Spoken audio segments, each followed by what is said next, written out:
So, a couple of things. I'm going to do a bit of a repair to this Harrier kit. It's the Airfix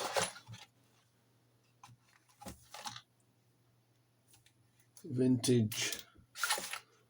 It's not actually a vintage classic yet, but this could be. And long story short, I built this a few years back now. I was very happy with how it turned out. Took it to a model show. It was on display. This model place, it was a race course, had doors at either end, which is fine. Problem was, at some point, both doors got wide open. An absolute whirlwind, blast of wind came through, and this at the time was actually sitting on a stand. Blew over, bounced off, hit the floor. Luckily, as you can see, perhaps not. Maybe I should hold it in front of the camera. Pilot came out, canopy came off. Just notice what. Yeah, some of that's cracked. I didn't touch it. I've got a crack and possibly a crack there, which I didn't actually notice. Okay, something else to deal with, and it had split there. Both wheels came off, but these somehow stayed on. The bombs that were on it, 2 of them came off, 2 of them stayed on. Not a surprise, because I never actually glued them on, because this kit gave you a big choice of armament. You've got these smaller sort of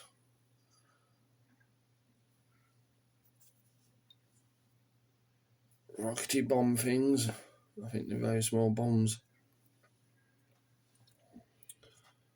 These pods, which I think 1970s Harrier is quite synonymous with, and fuel tanks. And the thing was, by not gluing any of them to the pylons, I could theoretically mix and match them, which was the idea. Which is it's a working fit. Yeah, I don't stick on too well, but it's a what you would call a working feature. I guess they seem to be handed, aren't they? Yeah. I don't know which way around they're actually supposed to go.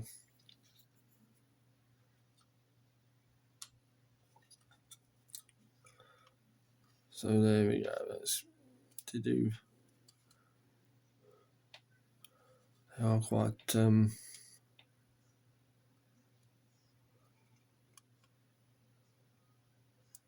there we go. Change the load out. That is a massive fuel tank. So,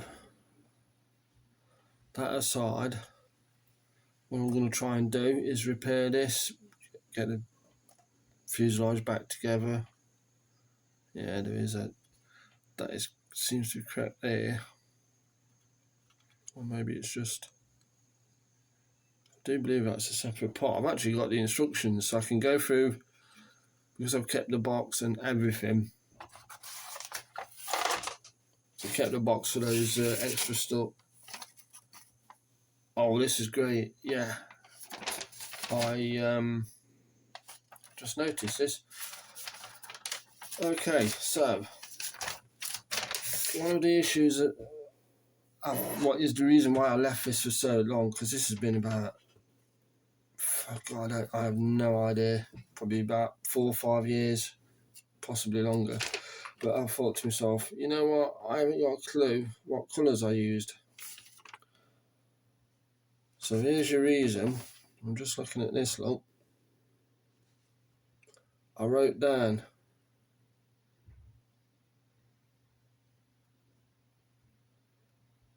what colour I actually used, because obviously this is still in is M6, M2. This is airfix colours. So I can actually, if I do need to do any painting, may do, may not, don't know, I can match them up. And so that page there shows you your alternate armament. And there's a nose probe missing that's just not there. I'll have to rig something up for that.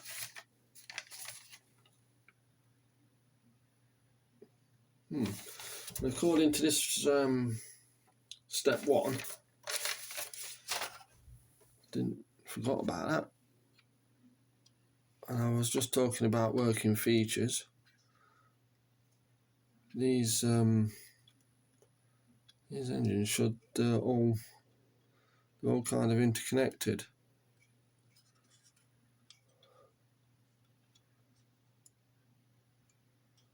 They should move.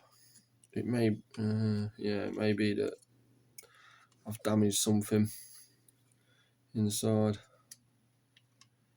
Oh, that one's moving.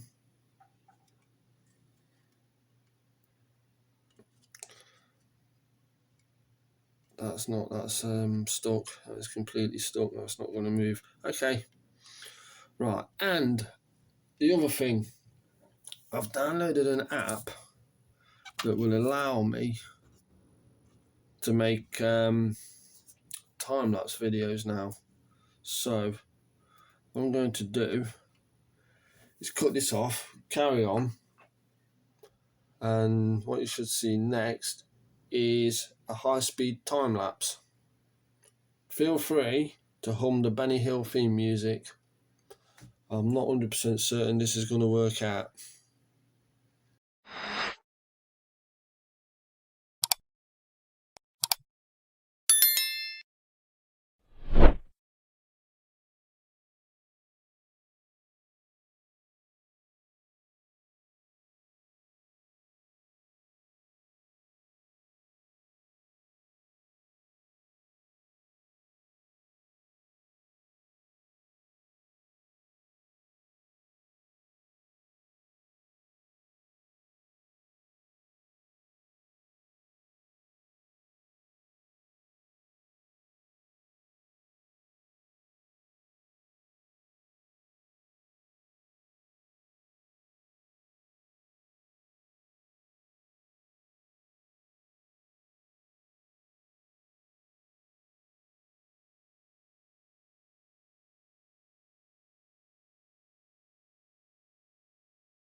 Right, I've got everything back, I think, where it should be. I'm missing an undercarriage door there, which won't take much to make and put back. But I'm squeezing the fuselage back together, as you've probably seen. Canopies on, pilot's back in. I mean, when it had its accident, that aerial survived,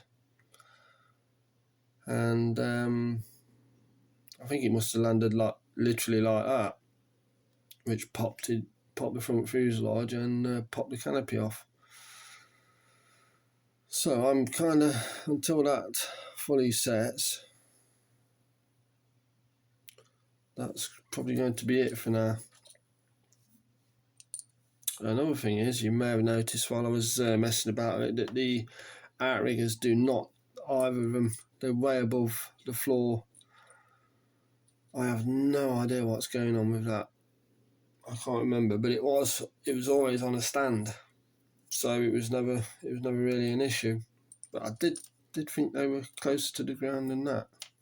But they are, the wheels haven't magically got longer. The main wheels, you could sort of lengthen them, I guess, but I'm not going to do that. I'm just going to repair this, put it back to how it was before the accident, and call it done.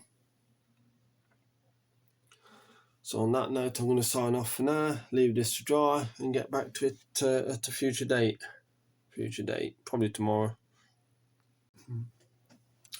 Right, that's all the construction repairs done.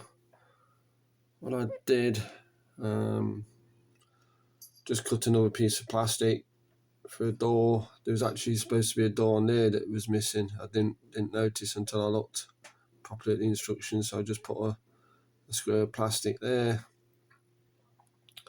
The pitot tube is just a piece of a pin. It's cut off and stuck in and painted. So once that's all set, you get a bit of some vintage classic paint, and that'll be that. Well, I've just opened it, and don't know if you can see in there, but it is classically vintage.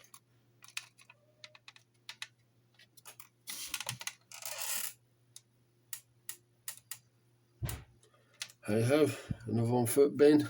I've got some, I've definitely got some acrylic in this colour somewhere, so I'll pour a bit of that on, and away we go. Oh, starter sets to the rescue. And here we are, completely finished. Touched up, repaired, bombs back on. Back to being a nice little kit.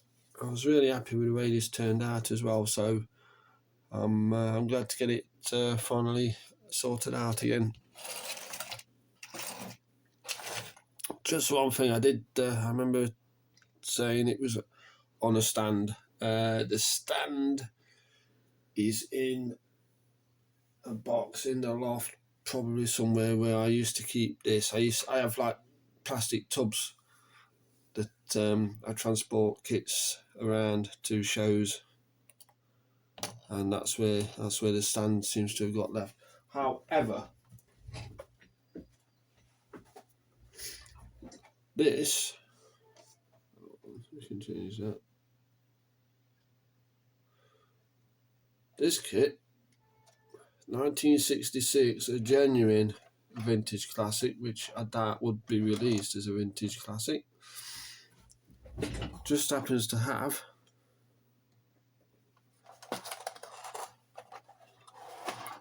a stand,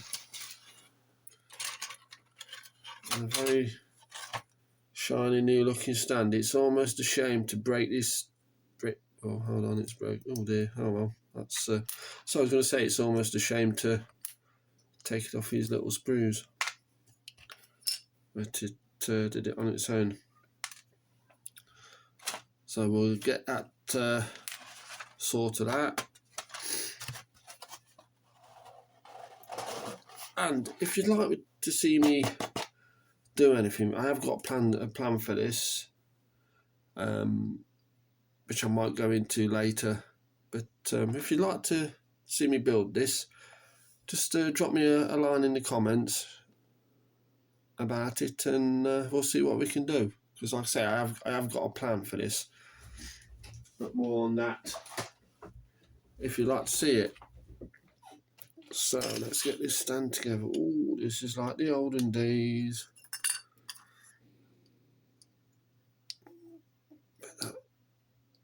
That really don't want to go in there.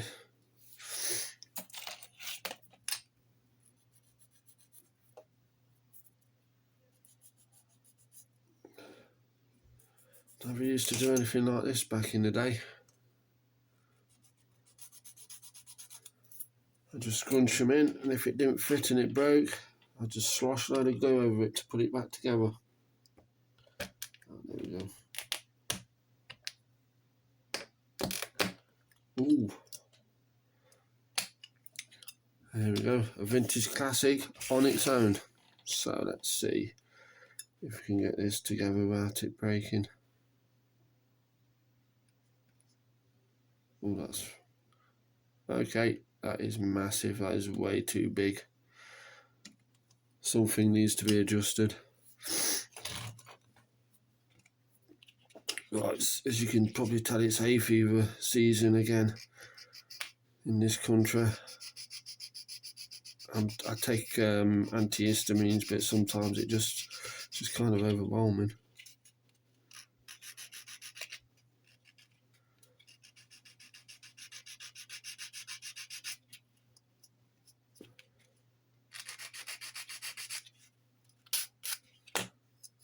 I was hoping this was going to clip straight in.